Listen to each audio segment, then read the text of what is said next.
Chromosome number है ना, इन chromosome number, और क्रोमोसोम नंबर में कोई गड़बड़ी होता है और उससे जो कोई दोष क्रिएट होता है तो उसको ही हम लोग पढ़ने जा रहे हैं। ठीक है, क्रोमोसोम नंबर।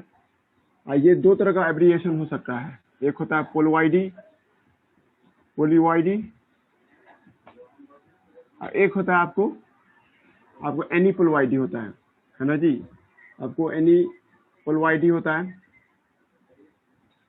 तो ये होता है पोलीपोलवाइडी, है ना जी, पोलीपोलवाइडी होता है।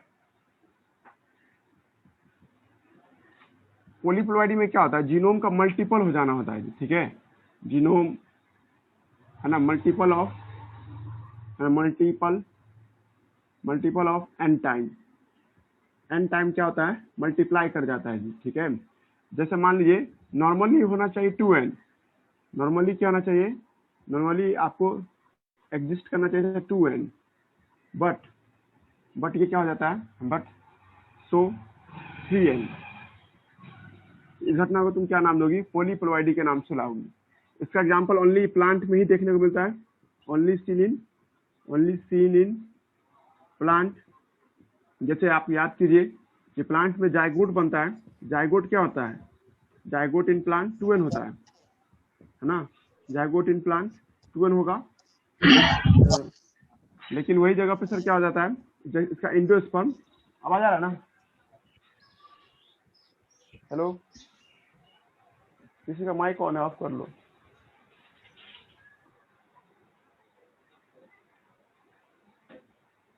तो बड़ा करके लिख देते हैं, है ना। हमने ये कहा कि जीनोम मल्टीप्लाई करता है एन टाइम, और नॉर्मली अगर आपको एग्जांपल के तौर पे दिया जाए एग्जिस्ट करता है 2n में, और उसी के बॉडी पार्ट्स 3n में एग्जिस्ट करने लगे, तो तुम समझ जाओगी वो एक तरह का पोलीपोलवाइडी का केस है। पोलीपोलवाइडी एक टर्म आता है जो सिर्फ और सिर्फ प्लांट में देखने को मिलता है जी, है ना। जैसे एग्जाम्पल के तौर पे तो प्लांट में आप जायगोट देखते हो तो उसका 2n होता है, बट एंडोस्पर्म जो देखते हैं वो 3n हो जाता है जी। ठीक है, आप वैसे एग्जाम्पल एक और दे सकती हो ट्राइटिकल का। याद कीजिए, आर्टिफिशियल आपको अनाज है ये ट्राइटिकल, जो व्हीट और राई से मिलकर बना होता है, व्हीट प्लस राई ये दोनों से मिलाकर तैयार किया जाता है, और इसमें आपको 6n हो जाता है, जबकि 2n यहाँ पे है इसमें व्हीट का, और 2n है सर आपको किसका, राई का, लेकिन दोनों जब कंबाइन करता है ये 6n बना देता है जी। ठीक है, सच फिनोमेना को हम लोग क्या नाम देंगे, इस घटना को पोलीपोलवाइडी के नाम से बुलाएंगे जी। ठीक है, पोलीपोलवाइडी जो देखते हैं ये आपको दो तरह का सिचुएशन में आ गया, है ना। जय जी बात समझे कि इसको और अच्छे से लिखे। पोलीपोलवाइडी ओरली हम समझा रहे हैं कि ऐसा कोई जीनोम जिसका एन टाइम मल्टीप्लाई कर जाए वो। ठीक है, और मतलब होना चाहिए नॉर्मल स्टेट में, अगर मान ली तो तुम एज्यूम कर रही हो कि उसके शरीर का सारा हिस्सा 2n है, बट कुछ हिस्सा उसका क्या निकल गया, 3n निकल गया। सच सिचुएशन को हम लोग पोलीपोलवाइडी कहते हैं। ये सिर्फ और सिर्फ प्लांट में देखने को मिलता है, एनिमल में ऐसा कोई केस नहीं होता है जी। ठीक है, अब आइए एनीपोलवाइडी। एनीपोलवाइडी भी एक बेसिक क्लास है। इसमें क्या होता है, इंक्रीज इन, है ना, increase in set of chromosome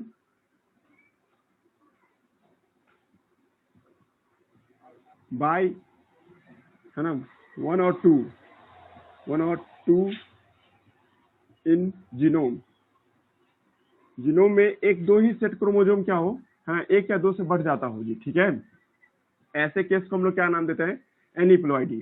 for example के तौर पे नॉर्मल होना चाहिए था क्या, नॉर्मली आपको 2n होना चाहिए था, बट ये क्या निकल गया, 2n+1 आ गया, इसमें एक क्रोमोसोम बढ़ गया किसी एक सेट में, है ना जी। मान लीजिए कोई सेट ऐसे आप बना रही थी, XX ऐसे करके जा रहा था, लेकिन जब किसी को बीमारी हुआ, एनीपोलवाइडी हुआ, तो किसी एक सेट में एक एक्स्ट्रा बढ़ गया। तो इस तरह के सिचुएशन को हम लोग क्या नाम देते हैं, एनीपोलवाइडी कहते हैं। पर ऐसा ही नहीं, 2n-1 भी हो सकता है, या 2n-2 भी हो सकता है। समझ आ रहा है हम क्या होना चाहे, किसी केस में क्या होता है, 2n+1 -2+1 ऐसे भी लिख सकते हैं हम लोग, है ना जी। तो ये तो बस एक डाटा है ना सर कि डबल नहीं हो रहा है यहाँ पे। ठीक है, फ्यू क्रोमोसोम में चेंजिंग आ रहा है, फ्यू क्रोमोसोम नंबर में चेंजिंग आ रहा है, आइदर एडिशन हो रहा है या आइदर डिलीशन हो रहा है जी। ठीक है, एक्सप्लेनेशन उतना तेजी उसे नहीं देना हम लोगों को, बस तुमको फील हो जाना चाहिए कि sir increase in the set of chromosome, है ना, बाय 1 और 2, एक बढ़ जाए, दो बढ़ जाए, किसमें, जीनोम में जी। ठीक है, सच है, अगर तुम किसी पर्सन का क्रोमोसोम 2n मान रहे हो पर उसमें कुछ दिन बाद देखे क्या उसमें 2n+1 हो गया, या जन्म लेते ही सर उसमें 2n+1 है, ठीक है, या 2n-2 है, या 2n-++-2 ऐसे करके है, तो तुम इसको क्या नाम दोगी? एनीप्लॉइडी के नाम से बुलाएंगे जी, ठीक है। एनीप्लॉइडी 3 तरह का होता है, इसी से हम लोगों का आगे का क्लास चलेगा, ये बेसिक क्लास चल रहा है जी। एनीप्लॉइडी जो देखते हैं ये 3 तरह का होता है, इस पे क्वेश्चन बनता है जी, आपको इसमें वैल्यू बेस्ड क्वेश्चन बना करके दे सकता है मेडिकल।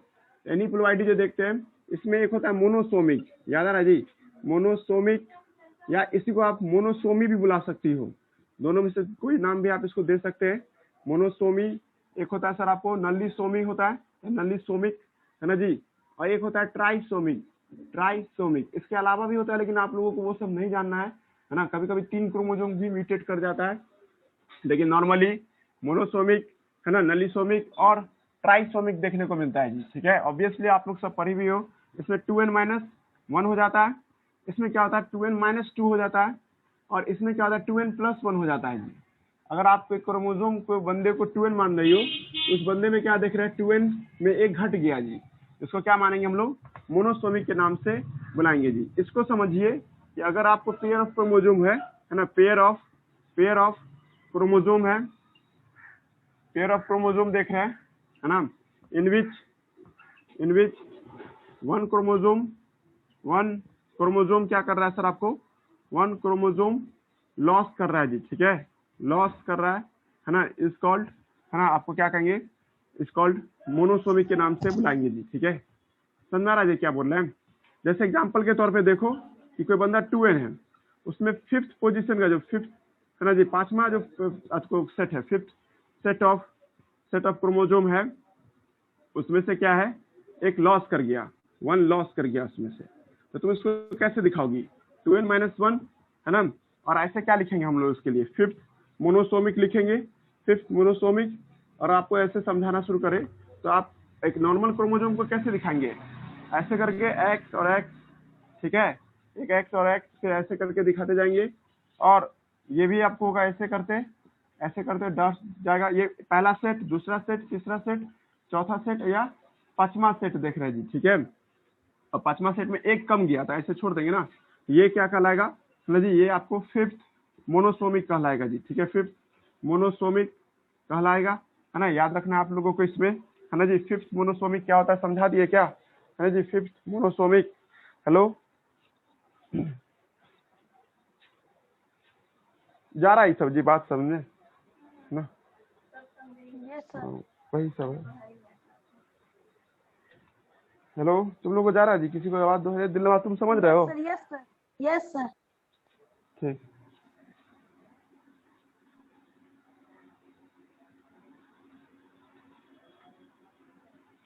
उसी पे आप डायरेक्ट बनाते हैं। नलीसोमिक में देना एक पेयर ही गायब हो जाता है, pair of chromosome he loss कर जाता है, पेयर ऑफ क्रोमोसोम ही क्या करता है सर? आपको लॉस कर जाए।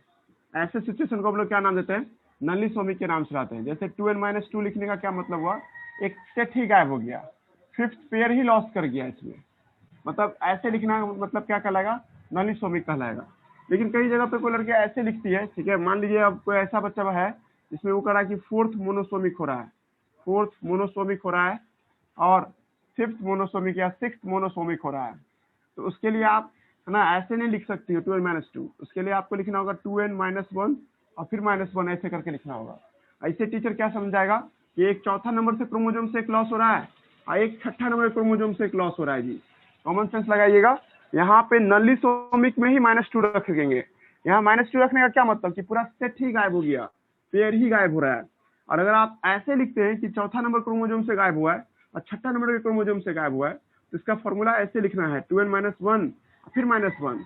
इससे टीचर को ये फील हो जाएगा, या कंपटीशन में ऑप्शन ऐसा मिलेगा उसी पे टिक मारना आपको। इससे ये समझ में आता है कि एक एक करके लॉस हुआ है, चौथा से एक लॉस हुआ है और छठा से एक लॉस हुआ है जी, ठीक है। अब ट्राइसोमी में क्या होता है? इंक्रीज कर जाए 1 से, है ना जी, किसी एक सेट पे क्या हो जाए, एक क्रोमोसोम आ जाए, उसी को क्या नाम देते हैं? ट्राइसोमी के नाम से लाते हैं जी, ठीक है। अब इसी को कोई टीचर ऐसे भी समझाता है कि एनीप्लॉइडी 2 तरह का होता है, एक होता है डिलीशन टाइप का और एक क्या होता है आपको? एडिशन टाइप का। डिलीशन में 2 तरह का आएगा, एक मोनोसोमिक है, नलीसोमिक।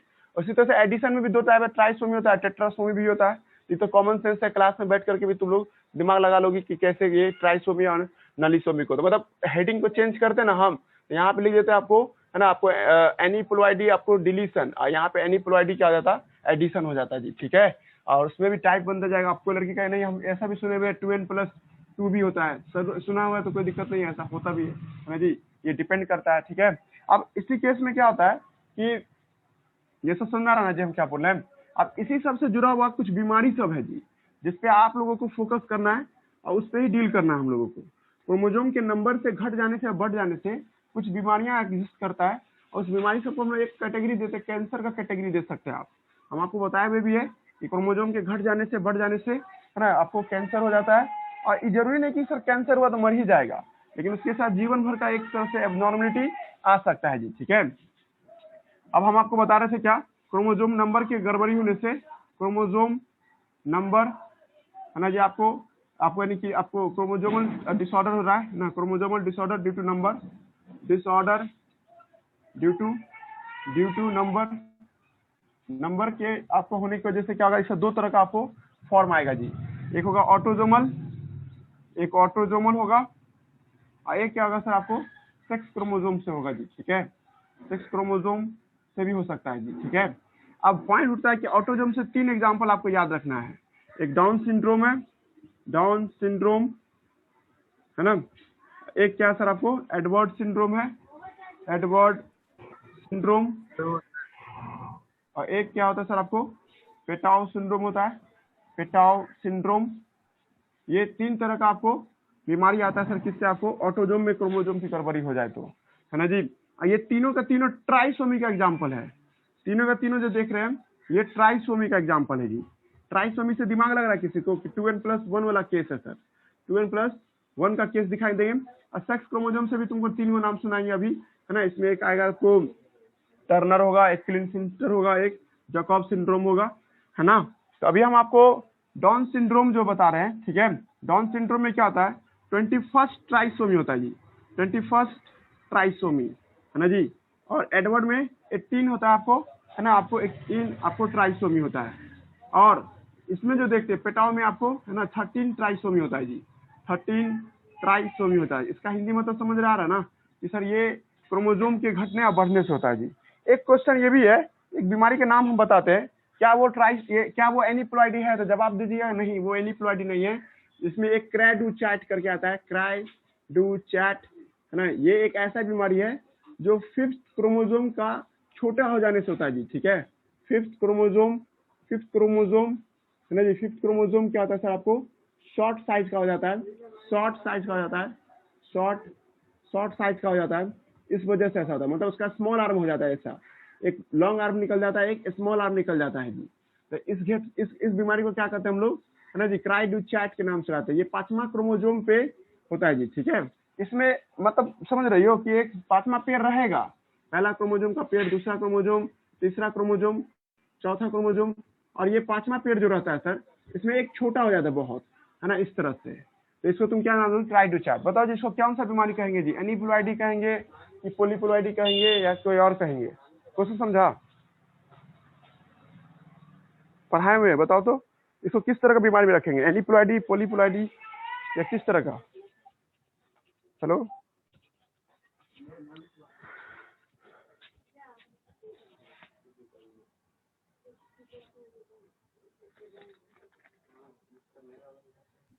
तो दोनों में से किसी कोई नहीं होगा, एनी होगा ना पॉलीप्लॉइडी। हाँ यही सही सही सही सही बोले तुम। तो क्या होगा बताओ, ये भी तुम बताओ क्या हो सकता है इसके लिए, समझ में आया। ये बीमारी दोनों नहीं है, ना ही एनीप्लॉइडी है ना ही पॉलीप्लॉइडी है जी, ठीक है। तो है क्या ये, जिसमें एक छोटा आर्म पड़ जाता है जी, ठीक है। कल का क्लास याद कीजिए, कल हम पढ़ाए थे ना, इसको हम लोग ट्रांसलोकेशन के नाम से लाएंगे जी। इसका नाम क्या रहता है, ट्रांसलोकेशन। जब एक क्रोमोजोम छोटा हो जाए एक क्रोमोजोम बड़ा रह जाए तो घटना क्या नाम देते हैं, ट्रांसलोकेशन। ये याद आ रहा है, मेटासेंट्रिक से सब मेटासेंट्रिक में बदल गया, इसका क्या नाम देंगे, ट्रांसलोकेशन। समझा रहा जी, ट्रांसलोकेशन बताया था ना, क्रोमोजोम का एक टुकड़ा कट करके दूसरे टुकड़ा से अटैच हो जाता है, सच फिनोमेना इज कॉल्ड ट्रांसलोकेशन। तो ये इसमें क्रोमोजोम क्या टूट करके दूसरे क्रोमोजोम के साथ जुड़ गया होगा, इसलिए से एक छोटा पड़ गया। इस सिचुएशन को हम लोग क्या नाम देते हैं, ट्रांसलोकेशन के नाम से बुलाते हैं जी, ठीक है। फलने पर गया ये वाला लाइन, चलिए आगे बढ़े, इससे डाउन सिंड्रोम इस सब पे बात करें ना। एक है आपको इसी तरह से एक आता है ना, वुल्फ, है ना, ये ट्रांसलोकेशन का एग्जांपल है। कल ट्रांसलोकेशन का एग्जांपल दिया था ना जी। एक था आपको क्रोनिक, है ना, आपको लिक्यूमिया, है ना जी। एक आ रहा है आपको वुल्फ, है ना जी, इसका भी लिखते हैं हम लोग, है ना जी, वुल्फ, है ना। हालांकि ट्रांसलोकेशन नहीं कहेंगे इसको हम लोग, इसको नाम ट्रांसलोकेशन भी कर सकते हैं, डिलीशन कहेंगे हम लोग। डिलीशन बेहतर इंग्लिश होगा। डिलीशन, डिलीशन बोलिएगा, ट्रांसलोकेशन नहीं कहिएगा, डिलीशन बोलिएगा। एक होता है वुल्फ, है ना, ये नाम सब है ना, अजीब अजीब जो नाम होता है, ये सब मेडिकल का कई क्वेश्चन बन जाए, इसलिए एक नाम और आप लिखिएगा, है ना जी, वुल्फ, है ना, हेयर्स, हेयर्स आपको चॉर्न, है ना, देखो इसका प्रोनाउंसिएशन कीजिएगा आप लोग, है ना। ये भी एक बीमारी है जो फोर्थ क्रोमोसोम के डिलीशन से होता है, due to deletion of fourth chromosome. Fourth chromosome का छोटा सा हिस्सा कट करके अलग हो जाता है, तो इसी को हम लोग कहते हैं, यानी शॉर्ट आर्म हो जाता है ना जी। Fourth chromosome, deletion of fourth chromosome, है ना जी। चौथा क्रोमोसोम के टूटने से होता है ना, मतलब एक शॉर्ट आर्म होने से होता है जी, वही एक हिस्सा कट जाता है। डिलीशन बेहतरीन, ट्रांसलोकेशन नहीं बोलिएगा, है ना, डिलीशन बोलिएगा, शॉर्ट आर्म हो जाना जी। समझ में आ रहा है किसी को ये लाइन, है ना। जैसे मान लो ये चौथा क्रोमोसोम है ना, इसमें से एक हिस्सा कट करके अलग हो गया, शॉर्ट आर्म हो गया ऐसे, है ना, तो इसको हम लोग क्या नाम देंगे, है ना जी, आपको फोर्थ क्रोमोसोम यानी कि वुल्फ। इसको प्रोनाउंस करो तो क्या होगा, है ना, ये सिंड्रोम है जी, ठीक है। हाँ जी, बताओ दे उस ये क्या नाम है, ये क्राइडुचार्ट में क्या होता है जी, क्राइडुचार्ट का क्या सिम्टम्स है सोनम भारती, क्राइडुचार्ट का क्या सिम्टम्स है। सर नहीं याद है। नहीं याद है, और किसी को याद है, क्राइडुचार्ट पढ़ाए थे ना। और कोई बोलो, क्राइडुचार्ट का क्या सिम्टम्स है जी, क्राइडुचार्ट का क्या सिम्टम्स है, ये ना बात सुन रहा है। Yes sir. हाँ, तो क्राइडुचार्ट का क्या सिम्टम्स है। सर रेस्पिरेटरी प्रॉब्लम हो जाता है। नहीं नहीं नहीं नहीं, क्राइडुचार्ट का रेस्पिरेटरी प्रॉब्लम, ये बहुत लॉन्ग डिस्टेंस में सोच ली, एकदम जो मेड में पूछता है मेडिकल में, उसको बोलो।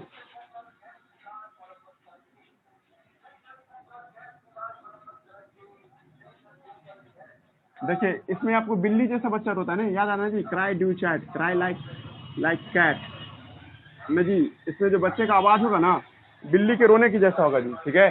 भाई बिल्ली रोते हुए देखिएगा, वैसे ही अगर शकल में कोई बच्चा रो रहा है, समझ जाना उसको क्राई ड्यू चैट वाला प्रॉब्लम है जी, ठीक है। इसमें उससे ज्यादा कुछ नहीं है। हाँ, ये आगे जाके रेस्पिरेटरी प्रॉब्लम बनता है। और इसमें क्या होता है, क्लेफ्ट प्लेट बनता है लिप में, है ना जी, क्लेफ्ट प्लेट बनता है ना, इन लिप में, है समझा ना। ये यहाँ पे जो गड्ढा देखते हैं हम लोग यहाँ पे, तो ये इस बीमारी का वजह है, वुल्फ हेडसन सिंड्रोम जो है ये। हालांकि इसका इलाज है, इसको मसल्स डॉक्टर सब जोर डाल के इसको ठीक कर देता है, पर ये एक बीमारी में गिना जाता है ना, वुल्फ, है ना, आपको हेडसन सिंड्रोम, जिसमें क्लेफ्ट प्लेट बनता है आपको लिप में जी, ठीक है। याद रखिएगा इसको भी आप, है ना जी। अब आइए टॉपिक पे आते हैं हम लोग, जल्दी से जल्दी इसको खत्म करते हैं। तो पेडिग्री एनालिसिस हम लोग को पढ़ना रह जाएगा, पेडिग्री एनालिसिस को भी देख लेंगे थोड़ा देर में, है ना। पहले पॉइंट ये बात करते हैं कि आप लोगों को आपको दो ऑटोजोमल डिसऑर्डर पढ़ा रहे हैं हम लोग, ऑटोजोमल एनीप्लॉइडी पढ़ा रहे हैं हम आपको। ऑटोजोमल एनीप्लॉइडी में आप लोगों को सिम्टम्स सब भी याद रखना है। एनसीईआरटी में बस एक ही एग्जांपल दिया हुआ है, आप उस एक एग्जांपल भी फोकस कीजिए तब भी काफी है। उसमें हमने आपको बताया डाउन सिंड्रोम, है ना जी। डाउन सिंड्रोम को एक खोजा गया था एक साइंटिस्ट के द्वारा, जिसका नाम लंगडन डाउन था, उसी की वजह से इसका नाम पड़ गया डाउन सिंड्रोम, है ना। उसमें 21वां ट्राइसोमी होता है, 21st ट्राइसोमी, ये लाइन सबको रटा होना चाहिए, 21st ट्राइसोमी। उसके बाद हमने कहा था कि डाउन सिंड्रोम में ना सर बच्चा बहुत ज्यादा ही आपको, है ना, पीड़ित होता है। इसमें बच्चा का लाइफ स्पैन भी बहुत कम, अगर केयर नहीं किया जाए तो 15-20 साल आते आते इसकी मौत हो जाती है। लेकिन हालांकि डाउन सिंड्रोम वाले बच्चे को लंबे समय तक हम लोग एग्जिस्ट करा सकते हैं जी, ठीक है। अब एक पॉइंट आता है कि डाउन सिंड्रोम जो होता है सर, ठीक है, इसमें प्रॉब्लम क्या है जी, ठीक है, एक मिनट रुक जाइए। हाँ, तो डाउन सिंड्रोम में जो हम लोग देखते हैं, इसमें आपको हार्ट पल्पिएशन, एनसीईआरटी में देखो ना, ये सब लाइन सब लिखा होगा, है ना, डाउन सिंड्रोम का सिम्टम सब। हाँ, यहाँ पे है डाउन सिंड्रोम का बहुत सारा सिम्टम सब है। मेंटल रिटार्डेशन हो जाता है ना, ये आपको इसमें है ना, आपको क्रोमोजोम 21 में दिक्कत होता है, ठीक है। और भी बहुत सारा प्रॉब्लम है जी, ठीक है। बोले कि समझ में आ रहा है सबको डाउन सिंड्रोम के बारे में? डाउन सिंड्रोम में हम लोग ये सब पढ़े ना, वो आपको बहुत सारा आपको लुक बनेगा हाथ में, ये सब एनसीईआरटी बुक में लिखा होगा डाउन सिंड्रोम के अबाउट में। देखिएगा एनसीईआरटी में आपको लिखा होगा हार्ट पल्पिएशन होगा, है ना, मेंटल रिटार्डेंस होगा, ठीक है। उसका निचला लिप है ना, माउथ नीचे का ओठ से आगे की ओर रहेगा, ये सब down syndrome. Mongoloid like face होगा, इसको मंगोलियन आइडोसी भी कहते हैं, मंगोलियन के जैसा पहचान बन जाता है डाउन सिंड्रोम, जबकि उसके खानदान में कोई मंगोल से नहीं था, लेकिन इसका बच्चा जो देखिएगा वो मंगोलियन आइडोसी का कंसेप्ट में आ जाए, मतलब उसका आपको नहीं पैटर्न में आ जाता है जी, ठीक है। ये सब बात तुम लोग जान रही हो, ठीक है। आप लोगों से ये पूछा जाएगा, सिम्टम्स हो जाएगा ना जी सबसे, एनसीईआरटी में भी सिम्टम्स लिखा है, नोट में भी सिम्टम्स लिखा हुआ है, अब जहां से पढ़ लो, है ना। पॉइंट नंबर 3 आता है कि यहाँ पे कि सर ये होता किस वजह से है, non disjunction of non disjunction मतलब नहीं अलग होना, है ना। डिसजंक्शन अलग होता है, डिसएंगेज बोलते हैं ना, तो अलग होना। यहाँ पे नन डिसजंक्शन हो रहा है ना, नन डिसजंक्शन ऑफ, है ना जी, ऑफ, है ना जी, आपको 21st क्रोमोजोम, 21st क्रोमोजोम, है ना, इन फीमेल साइड, है ना, एट, है ना जी, non disjunction of 21st chromosome in female side at the time of gamete formation, at the time of gamete formation. इसका मतलब समझ रहा है कोई, ठीक है। जब कोई फीमेल में गैमिट बनता है तो उसमें 21वां क्रोमोजोम अलग नहीं हो पाया, जबकि नियम है कि सर ऐसे अगर पेयर बना रहे हैं हम लोग तो सर गैमिट के बनने वक्त 3 इधर जाएगा और 3 इधर जाएगा जी, ठीक है। पर एक बार ऐसा हुआ कि एक तरफ ज्यादा आ गया सर, तो इस तरह के केस को हम लोग क्या नाम देंगे, नन डिसजंक्शन के नाम से बुलाएंगे जी, ठीक है। Eight the time of gamete formation, that is, हाँ जी, आपको हम बताए थे आपको, दैट इज फीमेल साइड से क्या आएगा सर, आपको 2n का अगर फीमेल है तो उधर से 2n+1 सॉरी n+1 आएगा, n+1 आएगा। लड़का की तरफ से क्या आएगा, मेल की तरफ से क्या आएगा, n आएगा जी, ठीक है। दोनों कंबाइन करेगा तो 2n+1 हो जाता है जी, समझ में आ रहा है ना। किस्मत क्रोमोजोम अलग नहीं होता है। ये ज्यादातर केस कब देगा, जब लेट एज में शादी होता है तब, मतलब 35+ एज में कोई फीमेल शादी करती है तब उसके साथ ये प्रॉब्लम बनता है जी, ठीक है। नहीं तो ये नहीं देखने को मिलता है जी। मेल इसके लिए रिस्पॉन्सिबल नहीं है डाउन सिंड्रोम के लिए, ठीक है। डाउन सिंड्रोम के लिए फीमेल रिस्पॉन्सिबल होते हैं, ठीक है। ये बात हमने आपको अभी बता दिया जी, ठीक है। एडवर्ड सिंड्रोम भी जानिए। एडवर्ड सिंड्रोम क्या होता है आपको, ये आपको 18वां ट्राइसोमी होता है। एडवर्ड सिंड्रोम जो देखते हैं हम लोग सर एक, हाँ बोलो ये बोलो। पाम क्रीज क्या होता है? वो वही हाथ में बहुत सारा ये लाइनिंग जो देख रहे हो नहीं, बहुत ज्यादा बन जाएगा। ये जो लाइनिंग सब देख रहे हैं ना, ये लाइनिंग एक्सेस बन जाना, इसी को पाम क्रीसेस कहते हैं, है ना। हाथ ठीक ठीक। पाम में बहुत सारा इकट्ठा है। हाँ, सिम्टम्स पढ़ लेना है, सिम्टम्स हम छोड़ दिए, लेकिन आप लोग को पढ़ना है, वो आपको याद ही रखना है ना जी। अब भैया हम लोग इसमें क्या देखते हैं, है ना, आपको इसमें एडवर्ड सिंड्रोम देखते हैं। एडवर्ड सिंड्रोम में क्या होता है, इसमें आपको 18वां ट्राइसोमी होता है, 18 ट्राइसोमी होता है। ये इसमें कोई भी एज जिम्मेदार हो सकता है, ठीक है। Any as of male and female, any as of, है ना, मेल एंड फीमेल, ये मेल एंड फीमेल का किसी भी एज में आपको होना रिस्पॉन्सिबल हो सकता है सर आपको क्या, एडवर्ड सिंड्रोम से। जिसको भी एडवर्ड होता है ना 6 महीने से ज्यादा नहीं जिंदा रहता है जी, ठीक है। नॉट मोर देन, है ना, यदि बच्चा 6 महीने से ज्यादा जिंदा रहता है ना, आपको child not survive more than, survive, है ना, survive more than 6 month, not survive more than 6 month, है ना। इससे तुम ये समझ लो ये बहुत लिखल हुआ, है ना, 6 मंथ। इसमें बच्चा जी सकता है डाउन सिंड्रोम में, इसको चाहे तो बच्चे को पूरा लाइफ स्पैन तक जिलाया जा सकता है। इसमें कुछ खास बीमारियां नहीं है, लेकिन हाँ उसको बीमारी का तौर पे जो भी सिम्टम्स है उसके लिए एक तरह से आपको, है ना, बैरियर क्रिएट करेगा। लेकिन इसमें तो बच्चे में किडनी ही फेल कर जाता है, जो बच्चा जन्म लेता है उसमें किडनी ही आपको फेलियर रहता है जी। इस वजह से ये बच्चा ज्यादा आपको एग्जिस्ट ही नहीं कर पाता है। उसी वजह से पेटाओ सिंड्रोम भी है, साइंटिस्ट के नाम से दिया गया है ना, पेटाओ सिंड्रोम। इस सिंड्रोम में 13वां ट्राइसोमी होता है। इसमें भी सर आपको क्या होता है कि सर आपको बच्चा जो जन्म लेता है 4 से 5 दिन में मर जाता है, 4 to 5 डेज में क्या होता है ये, है ना, आपको 4 to 5 डे में आपको क्या होता है, डेथ हो जाता है जी। समझा रहा हम कहना चाहे, ये भी एक बीमारी है जिसमें प्रॉब्लम क्या पे होता है, तो प्रॉब्लम होता है सर इसको, है ना जी, यानी कि कुछ आवर में या कुछ दिन में ये मर जाता है ये, है ना जी। इसमें आपको बहुत सारा बीमारी होता है इसमें भी, ठीक है। एक मेंटल डिसफंक्शन या माइनर मसल सीजर्स, डिफनेस, सब इस तरह का बहुत तरह का बीमारी है। ज्यादा जिंदा नहीं रहता ये, मैंने 4 से 5 दिन के अंदर में या एंड एक बुक में लिखा हुआ है कि आवर्स में भी मर सकता है, मतलब एक दिन के ही अंदर भी मर सकता है जी, ठीक है। बस पेटाउ सिंड्रोम को तुम ये याद रखोगी 13 ट्राइसोमी था, और एडवर्ड सिंड्रोम को तुम याद रखोगी है ना 18 ट्राइसोमी था जी, ठीक है। यही पूछा अलीगढ़ में एक बार पूछा हुआ है कि एडवर्ड सिंड्रोम कितना आपको है ये 18। तुम लोग जो 33 इसका क्वेश्चन बनाओगे उसमें आपको एक कहीं पे ऑप्शन होगा एडवर्ड सिंड्रोम, तो एडवर्ड सिंड्रोम ऑप्शन क्यों है उसका लॉजिक यहाँ से मिल गया, ठीक है। अब आइए है ना जी, सेक्स क्रोमोसोम में भी गड़बड़ी होता है नंबर में, तो उसको आपको तरह तरह का बीमारी हो सकता है। उसमें एक बताए थे कोई लड़का है लेकिन लड़की वाला फीचर सब उसमें आ जाए तो उसको गायनोकोमाटिया के नाम से उसको बुलाते हैं, है ना। गायनोकोमाटिया क्या होता है कि मेल में फीमेल जैसा फीचर सब आ जाए, सच आज आवाज का चेंज होना, या उसमें आपको मेमोरी ग्लैंड का डेवलप होना, या और भी बहुत सारा कुछ जो फीमेल जैसा हो, तो उसको गायनोकोमाटिया के नाम से लाते हैं। लेकिन जो फीमेल ही है सर उसके लिए सर गायनोकोमाटिया नहीं यूज कर सकते हैं।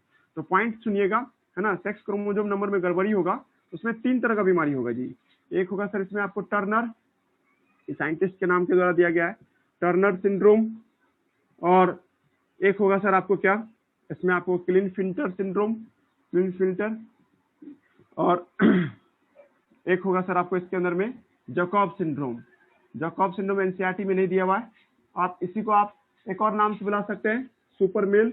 इसका एक नाम और क्या हो सकता है, सुपर मेल के नाम से इसको हम लोग बुलाते हैं जी, ठीक है। और हमने कहा था आपको टर्नर सिंड्रोम जो होता है इसमें आपको 23rd मोनोसोमी होता है जी, 23rd मोनोसोमी होता है, मोनोसोमी है ना of X chromosome. X chromosome गायब रहता है इसमें क्या देखते हैं 23rd ट्राइसोमी देखते हैं ऑफ एक्स क्रोमोसोम का, 23rd ट्राइसोमी होता है, एक बढ़ जाएगा यहाँ पे, है ना।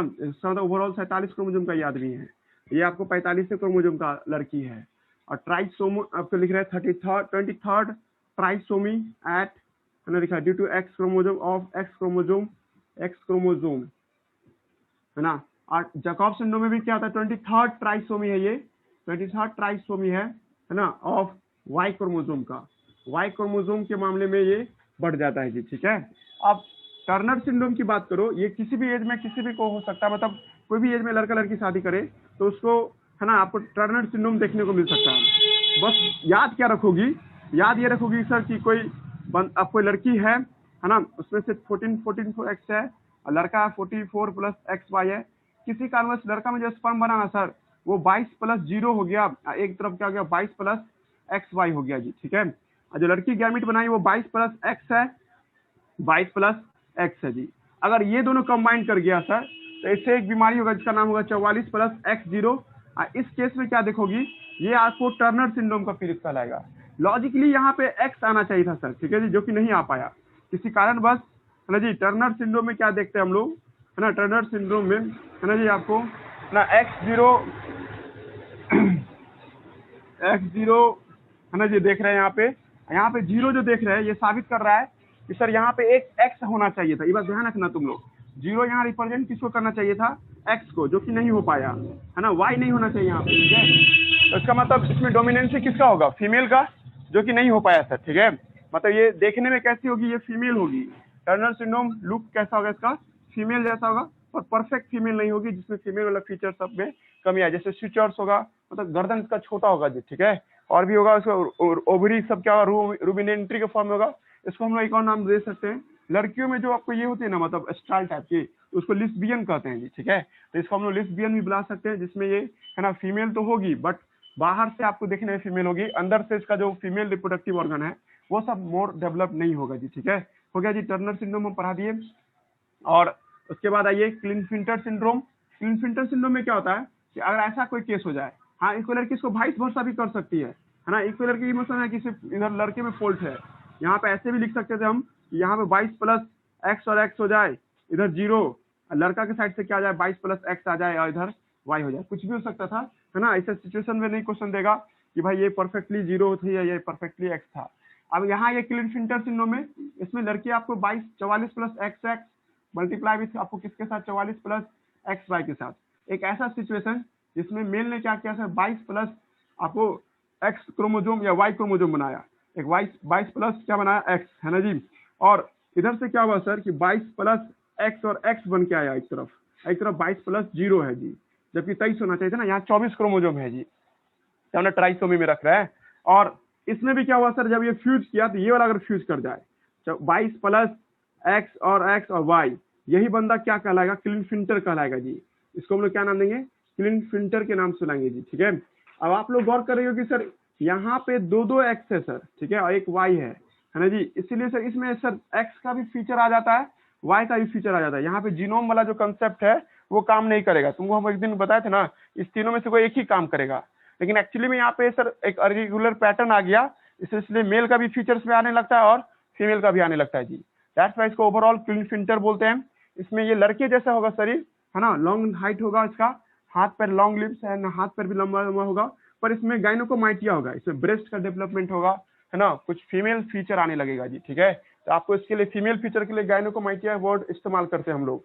समझा रहा हम क्या बोल रहे हैं। एक आएगा लास्ट वन, जिसका नाम क्या सर आपको क्लिनफिल्टर के बाद, है ना, एक आता है सर आपको जैकब सिंड्रोम आता है जी। ठीक है, जैकब नाम के व्यक्ति ने इसको खोजा था जी। दैट्स व्हाई इसको हम लोग क्या नाम दे रहे हैं, जैकब सिंड्रोम के नाम से बुला रहे हैं जी। ठीक है, जैकब सिंड्रोम में क्या देखते हैं कि सर इसमें म्यूटेशन होता है, यहाँ पे ड्यू टू म्यूटेशन। तुम लोग सब जानते हो कि वाई क्रोमोसोम बहुत छोटा होता है सर, तो हो सकता है कभी कभी आपको परफेक्टली म्यूटेट करके 2 बन जाए, मतलब ये माँ और पिता से नहीं आता, मतलब हो सकता है कि पॉपुलेशन में कोई ऐसा मिले। रुक जाइए पहले इसको समझ गए, क्लिनफिल्टर समझ में आया, कटे तो ज्वाइन कीजिएगा एक बार और, है ना। क्लिनफिल्टर ये सब तो सुना हुआ भी है, आप एनसीईआरटी में भी समझ सकते हो। लेकिन अभी एक मुद्दा ये भी है,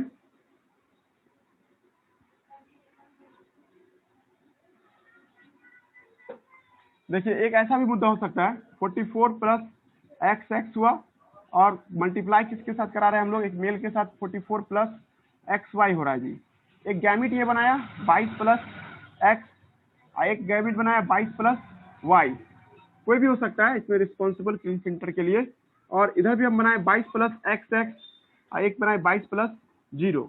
ठीक है, अगर हम इसको मिला दे सर, ये दोनों मिल जाए तो एक बच्चा जन्म लेगा जिसमें क्या होगा सर 44 प्लस ट्रिपल एक्स होगा जी। ठीक है, इसको हम लोग क्या मानेंगे, सुपर फीमेल मानेंगे जी। ठीक है, सुपर फीमेल के तौर पे इसको रिप्रेजेंट करेंगे जी। ठीक है, ये भी एक क्रोमोसोमल एबनॉर्मेलिटी है जिसमें हम लोग इसको क्या मानते हैं, सुपर फीमेल के नाम से इसको हम लोग बुलाते हैं जी। इसको पोली एक्स भी बोल सकते हैं, पोली एक्स फीमेल, इसका एक नाम और क्या हो सकता है, पोली एक्स फीमेल के नाम से भी इसको हम लोग बुला सकते हैं जी। ठीक है, मुद्दा ये नहीं है, मुद्दा ये है कि हम आपको इसमें समझाए हुए भी थे, जो है 3 एक्स क्रोमोसोम है ना, उसमें एक ही एक्स क्रोमोसोम काम करेगा जी।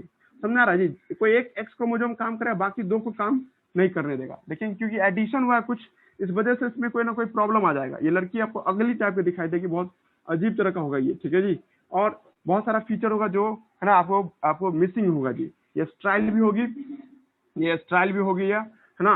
पॉइंट क्या है सर, इसमें से एक ही एक्स क्रोमोसोम काम करता है जी। फीमेल के सेक्स क्रोमोसोम में कोई एक एक्स क्रोमोसोम काम करता है, बाकी काम नहीं करता है। जो बाकी काम नहीं करता उसको बार बॉडी के नाम से बुलाते हैं जी, है ना। बार बॉडी क्या होता है, एक ऐसा क्रोमोसोम का पेयर जो काम नहीं कर सकता है जी। ठीक है, उसको क्या नाम देंगे, बार बॉडी जी। ठीक है, अब क्वेश्चन समझ आ रहा है जी, जिसमें आपको क्वेश्चन दिया था कि एक फीमेल है उसमें 4 एक्स है, तो पूछा होगा कि कितना बार बॉडी होगा, तो आप बना नहीं दीजिएगा कितना बार बॉडी होगा, इसमें से 3 बार बॉडी होगा जी। समझ में आया जी हम क्या बोल रहे हैं सर। सोनम भारती गए जी भाषण में, यस सर। है ना। इसको सर कुछ करना नहीं, 22 प्लस 0 है ना, अब वो हाँ। अगर 22 प्लस वाई से अगर कंबाइन करेगा तो क्या बनेगा? ये भी एक कंबाइन करके बना सकता है, इसमें भी एक आपको, है ना, इसमें आपको है ना ये भी बनेगा, बट हमको भी नहीं पता। ठीक है, बाद में बता देंगे हम। हाँ, ये हो सकता है कॉम्बिनेशन, है ना, ये हो सकता है, इस बुक में नहीं दिया हुआ है 22 प्लस, है ना, x0, है ना, 22 प्लस y0 ना, ऐसा नहीं दिया हुआ है कुछ क्वेश्चन में, हो सकता है, अब बाद में हम बता देंगे आपको। ऐसा केस शायद नहीं मिला हुआ कहीं, है ना, हो सकता है लेकिन ये, ठीक है।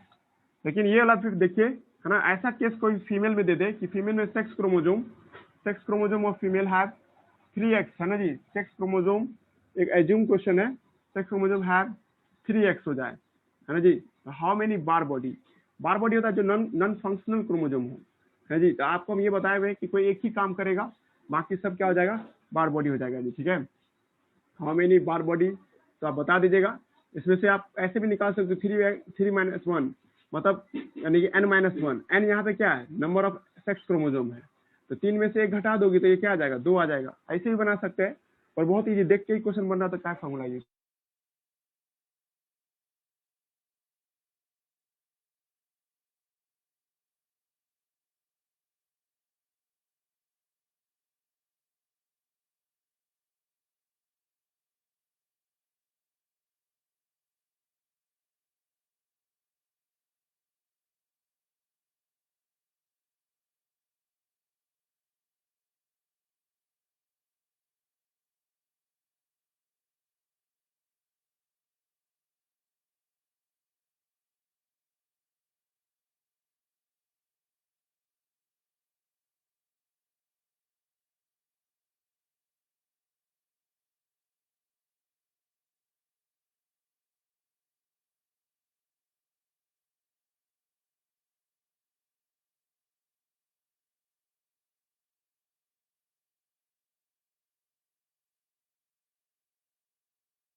Recording और in दूसरा progress. कारण क्या हो सकता है सर आपको कि सर यही लड़का अब किसी फीमेल के साथ क्रॉस करे, मान लीजिए नॉर्मल फीमेल के साथ क्रॉस कर रहा है ना, और एक्स लड़की है ना, 44 प्लस इतना, और एक हो जाए 44 plus X Y Y, gamete बन सकता है ऐसे वाला 22 प्लस वाई वाई, इधर से क्या आ जाएगा 22 प्लस एक्स होगा। ये कॉम्बिनेशन से भी बच्चा जन्म ले सकता है जैकब सिंड्रोम के साथ, है ना जी। जैकब सिंड्रोम का जो लड़का होगा due to the addition Y chromosome, इसमें है ना हाइपर हेलेंड्रिक जीन बढ़ जाता है और एडिटिव होता है यहाँ पे, ठीक है। 2 वाई की वजह से क्या होगा, इस लड़के में सेक्स हार्मोन ज्यादा निकलेगा जी, टेस्टोस्टेरोन का सिक्रीशन क्या होगा, बढ़ जाएगा, और मेल बिहेवियर इसका कुछ ज्यादा ही देखने को मिलेगा जी, ठीक है। जैसे छोटा छोटा बात पे भी एग्रेसिव हो जाना, है ना जी। और दूसरा एक कि आपको हमेशा मारपीट में ही इन्वॉल्व रहना, ठीक है। और इसके शरीर में क्या होगा, बाल्डीनेस, कम ही उम्र में देखिए पूरा बाल उड़ जाएगा इसका, क्योंकि ये वाई क्रोमोसोम ज्यादा होने से, टेस्टोस्टेरोन का ज्यादा होने से, है ना, हेयर लॉस होने लगता है जी, ठीक है। और दूसरा ये होगा सर, ये आपको हमेशा मर्डर के ये में रहेगा, मानसिकता में रहेगा, है ना, रेपिस्ट के फॉर्म में रहेगा ये, ठीक है। और ये हमेशा एग्रेसिव रहेगा, ये सब उसका प्रॉब्लम है जी, ठीक है। सरकार इसको है ना मतलब कि एक या तो पकड़ के रखती है या तो इसको कुछ जुर्म को माफ कर देती है, क्योंकि इसके अंदर में वाई क्रोमोसोम होता है, ठीक है। कुछ ज्यादा हुआ तो उसको उम्र के तो सजा भी मिल जाएगा, ठीक है, अगर कोई मर्डर वर्डर कर दे तो। लेकिन ये एक तरह से नेचुरल प्रॉब्लम है इसके साथ, है ना जी, कि ज्यादा वाई हो गया इसलिए एग्रेसिव है वो, ठीक है। हो गया जैकब सिंड्रोम में, समझा दिए जी। अब ये पेडिग्री एनालिसिस, यही एक टॉपिक रह गया हम लोग का। अब पेडिग्री एनालिसिस में है ना, आप लोगों को ये सब सिंबल सब याद आ रहा है जी, वही पूछते हैं। सोनम तुम क्या है रे, स्क्वायर है कि गोल है? सर हम गोल है। गोल, दिमाग भी गोल है ना। गोल तो अच्छा देखने में भी अच्छा था, स्क्वायर कैसे देखने में अच्छा, बेचारा कोना निकला हुआ है। लेकिन गोल बेकार होती है ना जी, गोल मतलब जीरो, है ना, दिमाग से गोल। ऐसा भी है तो स्क्वायर तो देखने में अच्छा लगता है। अच्छा, पेडिग्री एनालिसिस देखिए लास्ट टॉपिक है ये हम लोगों का, है ना, पेडिग्री एनालिसिस। हम आप लोगों पे कुछ चीजें छोड़ते हैं, ठीक है। इसमें से एक बात आप लोगों पे रखते हैं कि आप लोगों को सिंबल याद आ रहा है जी, ठीक है। सिंबल नहीं ना बताना पड़ेगा कि सिंबल बता दे, ये सब सिंबल याद है ना जी। इस तरह से सिंबल होगा तो इसको क्या कहते थे, स्क्वायर होगा तो मेल कहते थे, और सर्किल होगा तो आपको क्या कहते थे हम लोग, फीमेल कहते। जल्दी कोई रिप्लाई करो तो सबको पता है, साक्षी को ये बात पता था? यस ये सर। सब इस तरह तो साक्षी हो, हमको नहीं पता था, आप नहीं पढ़ाए थे। ये नहीं पढ़ा है? नहीं पढ़ाए थे जेनेटिक्स में। तुम तो पढ़ी थी, ये पढ़ी है, तुम नहीं पढ़ी। चलिए देखना ही पड़ेगा। देखो पेडिग्री एनालिसिस को समझो, ये लास्ट टॉपिक है। असल में कंपटीशन बैच में यही एक टॉपिक पढ़ना रहता है, और बाकी सब तो अपने से भी 12th 11th में पढ़ने से हो जाता है ना। तो पेडिग्री एनालिसिस क्या होता है कि अपने खानदान में कोई डीएनए किस फॉर्म में है ना, डोमिनेंट फॉर्म में कि रिसेसिव फॉर्म में है, इसका पता लगाने के लिए हम लोग किसका क्या इस्तेमाल करते हैं, पेडिग्री एनालिसिस करते हैं। पेडिग्री एनालिसिस में किसी भी आदमी का ब्लड सैंपल सब नहीं लिया जाता है, तुम एक मैथमेटिकल लॉजिक लगा करके किसी भी आदमी का डीएनए का पता लगा सकती हो। जैसे ब्लड ग्रुप का पता लगाना हो, ब्लड ग्रुप डोमिनेंट ए है या स्मॉल ए है, इसका पता लगाना हो, या कोई भी कैरेक्टर, जैसे आपके खानदान में मान लीजिए सबका ईयर लोब सटा हुआ है या ईयर लोब हटा हुआ है, ये किधर से आया, मम्मी की तरफ से आया या पापा की तरफ से आया, इसका पता हम लोग लगा सकते हैं जी, ठीक है। पेडिग्री एनालिसिस से कोई बीमारी का भी पता लगा सकते हैं, ये बीमारी किस तरफ से आ रहा है जी, ठीक है। और या कोई कैरेक्टर, जैसे मान लीजिए आपके घर में बहुत सारे आपको बच्चे ऐसे हैं जिसका आपको क्या है सर, आपको कर्ली हेयर है जी, ठीक है। ये कर्ली हेयर मम्मी की तरफ के डीएनए से आया है या पापा के साइड के डीएनए से आया, नहीं कि दादाजी की तरफ से आया या दादी जी की तरफ से आया, इस बात का भी पता हम लोग लगा सकते हैं पेडिग्री एनालिसिस से। कोई लड़का या लड़की ये फीलिंग मत करना कि पेडिग्री एनालिसिस जेनेटिक डिसऑर्डर का पता लगाया जाता है, यही पे गलती कर लेगा नीट आपसे, है ना।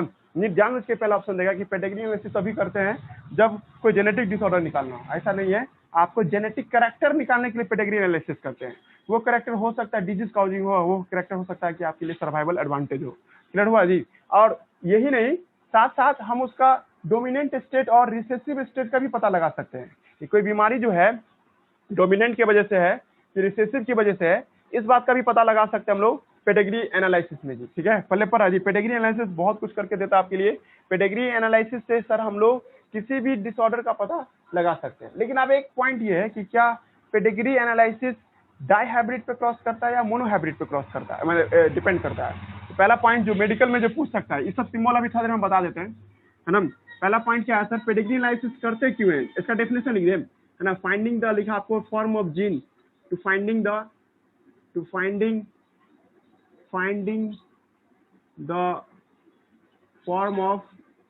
Form of gene in a family tree.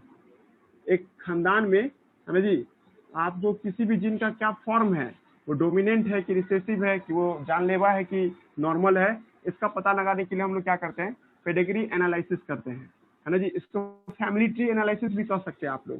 Family tree मैंने देखते हो आप ऐसे कोई बनाते हैं, ये इस तरह से सिंबल, मतलब खानदान को नहीं दिखाया जाता ऐसे करके पूरा, ये इस तरह से, तो फैमिली ट्री कहलाएगा, है ना। तो पॉइंट क्या है कि to finding the form of gene in a family, है ना, टू प्रिडिक्ट पर्टिकुलर इनहेरिटेंस, इसी चीज को थोड़ा अपने एनसीईआरटी की लाइन से बोल रहे हैं, पर्टिकुलर इनहेरिटेंस, है ना, इन फैमिली विथ है ना, विथ आपको डोमिनेंट और, है ना, विच एग्जिस्ट आइदर, जो कि एग्जिस्ट कर सकता है आपको आइदर इन डोमिनेंट और रिसेसिव। हम थोड़ा देर पहले हिंदी में बता चुके क्या हम बोल रहे हैं, है ना, डोमिनेंट एंड रिसेसिव, मतलब कोई भी खानदान में कोई बीमारी या कोई भी कैरेक्टर है ना, वो डोमिनेंट है या रिसेसिव है, इसका पता लगाते हैं। पर कोई लड़की ये मत समझ आना कि पेडिग्री एनालिसिस सिर्फ बीमारी का पता लगाने के लिए किया जाता है। आप पेडिग्री एनालिसिस व्हाटएवर पर्पस के लिए यूज कर सकती हो, ठीक है। उसके बाद पेडिग्री एनालिसिस से हम लोग सिर्फ मेंडेलियन डिसऑर्डर का पता लगा सकते हैं जी। मेंडेलियन डिसऑर्डर से दिमाग लग रहा है, क्रोमोसोमल डिसऑर्डर नहीं पता लगा सकते हैं, सिर्फ मेंडेलियन डिसऑर्डर, जैसे थैलेसीमिया बीमारी है, हीमोफीलिया हुआ, इस तरह का बीमारी का तुम पता लगा सकते हो, सिकल सेल एनीमिया हुआ, इस तरह का कंडीशन को, है ना। इट आपको लिखा यूज फॉर फाइंडिंग, है ना, मोनोहाइब्रिड, है ना, मोनोहाइब्रिड जीन, समझ आ रहा है, एक जीन के लिए रिस्पॉन्सिबल होता है जी, ठीक है। मतलब एक बार में तुम एक ही बीमारी को कंसीडर कर सकते हो, दो बीमारी लेके चलोगे तो पूरा कंफ्यूजन हो जाएगा, फंस जाओगी, क्योंकि 16 प्रोबेबिलिटी आ जाएगा जी, ठीक है, समझा ना। और एक मोनोहाइब्रिड लेगे तो मैक्सिमम कितना आ सकता है, 4 प्रोबेबिलिटी आ सकता है जी। क्लियर हो रहा है हम क्या बोलना चाह रहे हैं। तो हम लोग पेडिग्री एनालिसिस किसके लिए करते हैं, मोनोहाइब्रिड जीन का पता लगाने के लिए करते हैं जी, ठीक है। या आप ऐसे भी लिख सकते हैं इस लाइन को, applicable for monohybrid cross, applicable for monohybrid cross, ये मोनोहाइब्रिड क्रॉस के लिए एप्लीकेबल होगा जी, ठीक है, यहाँ तक कोई दिक्कत नहीं। और सर हम लोग पेडिग्री एनालिसिस में नाम नहीं यूज करते सिंबल का, ताकि पेपर सब ज्यादा बच्चे तो सबका नाम लिखोगी तो हचपच हो सकता है और, है ना, कंफ्यूजन क्रिएट हो सकता है, इसलिए हम लोग यूज करते हैं, आपको सिंबल का यूज करते हैं जी, ठीक है, फॉर सॉल्विंग द पेडिग्री, मतलब चार्ट को, है ना जी, पेडिग्री सिंबल सबका यूज करते हैं जी, ठीक है। इसमें से पहला है कि ऐसा सिंबल लिखा रहे ना, इसका तुम मतलब क्या मानोगी, मेल मानोगी, स्क्वायर किसको कहेंगे हम लोग, है ना, रेक्टेंगल नहीं कहिएगा, स्क्वायर कहिएगा, ये मेल को बताता है जी, ठीक है। और फीमेल गोल होती है, ठीक है, इस तरह से, है ना, मतलब सर्किल हो जाएगा या स्फेयर कह सकते हैं, ठीक है। और अगर कोई ऐसे काइट के फॉर्म में हो, है ना, तो काइट के फॉर्म में तो इसका मतलब क्या हो जाएगा, सेक्स अनस्पेसिफाइड हो जाएगा जी, ठीक है, है ना, अनस्पेसिफाइड आपको दिखाई देगा जी, ठीक है। इसी को तुम कह सकते हो ना कि आपको स्ट्राइक, है ना जी, बट ये टर्नर या क्लिंटर नहीं है, ठीक है, ये कोई और डिजीज हो सकता है।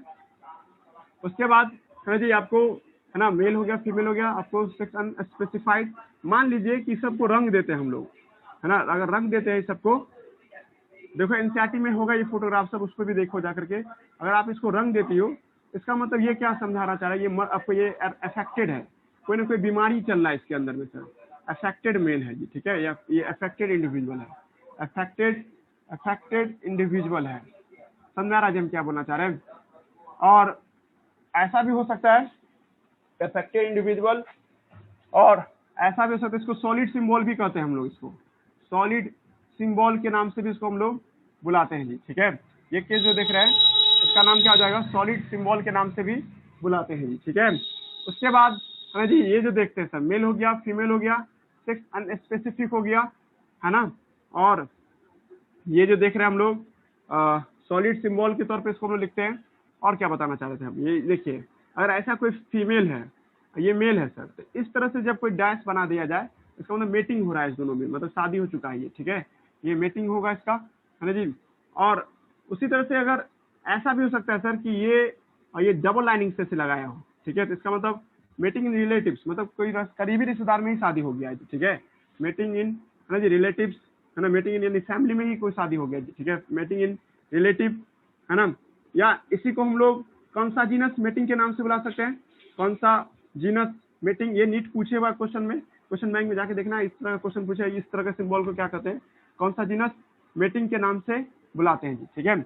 अब किसी फैमिली के आपके मम्मी पापा को और उसके बच्चे को तुम दिखाना चाह रही हो, मान लीजिए अगर मैं अपनी बात करूँ तो अपने मेरे घर में आपको कि मेरे मम्मी पापा हुए, हम 2 भाई 1 बहन हुए, तो ऐसे दिखाया जाएगा जी, ठीक है, ये एक फीमेल, ये मेल, और सबसे पहले आपको हम बड़े हैं तो हम मेरा फोटोग्राफ ऐसे होगा पहले, ठीक है, मतलब पहले स्क्वायर होगा, और फिर उसके बाद मेरी बहन थी, ठीक है, तो ये होगा, और फिर उसके बाद मेरा भाई है जी, ऐसे होगा जी। तो इसका मतलब क्या देख रहे हैं कि जब कभी भी ऐसे दिखाया जाए तो उसका पहला बच्चा ये था, ये सेकंड बच्चा था ये, और ये थर्ड आपको था जी, ठीक है, मतलब किसी फैमिली में उसके पैटर्न को दिखाओगी तो ऐसे दिखा सकते हैं, फीमेल और मेल ये इधर आगे पीछे हो सकता है, पर बच्चे का पैटर्न क्या होगा, जैसे जो जन्म लिया उस हिसाब से उसको दिखाया जाएगा जी। ये पहला बच्चा जन्म लिया, ये दूसरा, ये तीसरा जी, ठीक है, पहले पर जन्म क्या लगता है। और इसी में मान लीजिए कोई ऐसा भी कोई फैमिली हो जिसमें कोई बच्चा उसका एबनॉर्मल निकल गया, है ना जी, माने कोई बीमारी से पीड़ित निकल गया, तो उसके लिए हम लोग ऐसे घस देंगे जी, ठीक है, ये इस तरह से लिखेंगे और ऐसे लिख देंगे जी, ठीक है। इसका मतलब इसमें ये फीमेल जो है ना ये बीमार है, ये बीमारी ऐसा वैसा नहीं है, जेनेटिक डिसऑर्डर है, ठीक है, जेनेटिक डिसऑर्डर जितना भी नाम लिखा है वो सब हो सकता था, जैसे आपको बोले थे हेमोफीलिया वगैरह ये सब। अब कोई बच्चा जन्म लिया और लेने के बाद क्या सर, कुछ दिन बाद मर गया सर, ठीक है जी, मतलब क्या हुआ कि ऐसे आपको जन्म लिया था सर, लेकिन सर 4 महीना 5 महीना 10 साल जिया और सर मर गया, तो ऐसे करके लाइन दे देंगे, और क्योंकि मरा है किस वजह से, जेनेटिक डिसऑर्डर से, इसको घस देंगे इस तरह से, मतलब एक लाइनिंग घस देंगे, समझ में आया। और हम ऐसे सिंबल दिखा देंगे तो इसमें तो इस फैमिली में से एक बच्चा मर चुका है ना, क्लियर हो रहा है हम कहना चाहे। अब मरा हुआ ही बच्चा पैदा लिया है, मान लीजिए कोई मरा ही बच्चा पैदा, उसके लिए हम ऐसे दिखा देंगे सिंबल, इसका मतलब क्या है, स्टिल बर्थ, है ना जी, ये मरा ही बच्चा पैदा लिया था, ये बर्थ हुआ था सर, बर्थ डेथ कर गया, बर्थ नॉर्मल बर्थ था इसका, है ना, लेकिन क्या हुआ, बर्थ डेथ हो गया इसका जी, ठीक है, जा रहा मेरी बात समझ में, इतना बात तुम लोगों को याद रखना चाहिए जी, ठीक है, genetic disorder, whatever, normal birth, है ना, डेथ, ये सब आप लोगों को पूछ सकता है, ठीक है। इसमें आप एक और ऐसे भी लिख सकती हो, है ना जी, आपको ऐसे भी कोई लिखता है कि आधा ऐसे रंग देता है, इसका मतलब वो कैरियर है सर, मतलब यानी कि कैपिटल टी स्मॉल टी के फॉर्म में है, या कैपिटल एच स्मॉल एच के फॉर्म में है जी, कैपिटल एच स्मॉल एच, मतलब ये बीमार नहीं है लेकिन आगे अपने खानदान में कोई बीमारी ला सकता है जी, ठीक है, तो इसको हम लोग क्या नाम देंगे, कैरियर के नाम से बुलाते हैं जी, ठीक है, कैरियर। पहले पर आज हम क्या बोलना चाहे, कभी कभी ऐसे भी दिया जा सकता है जी, इसको ऐसे करके घेर के तब डॉट बना दिए, इसका मतलब लड़की पैदा ली थी और मर गई है, समझा रहा हम कहना चाहे, कंफ्यूजन ना हुआ कोई लड़का कि इसमें ऐसे बना दे या ऐसे बना दे, इसका मतलब ये मरा हुआ पैदा लिया और ये लड़का था, ठीक है जी, समझा रहा ना, डेथ हुआ था आपको, स्टिल बर्थ, है ना, मेल चाइल्ड, है ना, स्टिल बर्थ, है ना जी, मेल चाइल्ड, सिंबल से भी पूछता है, ये बहुत इजी क्वेश्चन है, हालांकि जिस तरह का पैटर्न चल रहा है अभी इस दौर में, तो ऐसा क्वेश्चन भी पूछ सकता है, स्टिल बर्थ, है ना, मेल चाइल्ड, है ना जी, क्लियर हो रहा है जी हम क्या समझाना चाह रहे हैं। तो ऐसा सिचुएशन आ जाए तो आपको क्या नाम देना, ये सब पेडिग्री सिंबल सब समझ में आया, पेडिग्री सिंबल हमने आपको पढ़ा दिया, कोई छूटा नहीं, ठीक है, इस सब में आपको इतना सिंबल सब याद करना है, हम लोग पेडिग्री एनालिसिस कल पढ़ेंगे। और सर यहाँ में एच कैरियर लिखे वो क्या है, कैरियर मतलब ये बीमार नहीं है, पर इसमें बीमारी वाला डीएनए है। एक बार याद करो हीमोफीलिया लिखते थे ना, हीमोफीलिया में हम लोग क्या लिखते थे, कैपिटल एच लिखते थे स्मॉल एच, इसका मतलब क्या समझती थे आप, ये आपको बीमार नहीं है पर अगला पीढ़ी में बीमारी ले जा सकती है। कैपिटल टी स्मॉल टी लिखना है का मतलब क्या हुआ, ये आपको रिसेसिव जीन तो है पर ये एग्जिस्ट नहीं कर रहा है, समझा रहा ना। कैरियर का मतलब जान नहीं थी ना कि जो खुद बीमार नहीं हो दूसरे को बीमार कर दे, जैसे हम लोग लिखते थे ना थैलेसीमिया या हाँ समझ गए, वो एच नहीं पता था, एच में तो कोई भी बीमारी का सिंबल मान लिए थे, है ना। ठीक ठीक, ये सब पढ़िएगा। एक नोटिस ये है कि जिसको कल आना है पेडिग्री एनालिसिस में तो ऑफलाइन भी आ सकते हैं, है ना जी, पेडिग्री एनालिसिस और किसी को कॉपी पेन से पढ़ना है ऑफलाइन भी आ सकते हैं, आपको मास्क लगा करके, है ना जी, अगला बैच भी है, रहने दो, है ना। और कुछ देर में हम आप लोगों को फोन करेंगे जी, ठीक है, व्हाट्सएप पे ही रहिएगा, कुछ देर में सबको फोन करेंगे। अनीस है, अनीस आज आई है, सादब भी आई है, ठीक है, फोन करेंगे कुछ देर में, किस लिए फोन कीजिएगा। हाँ।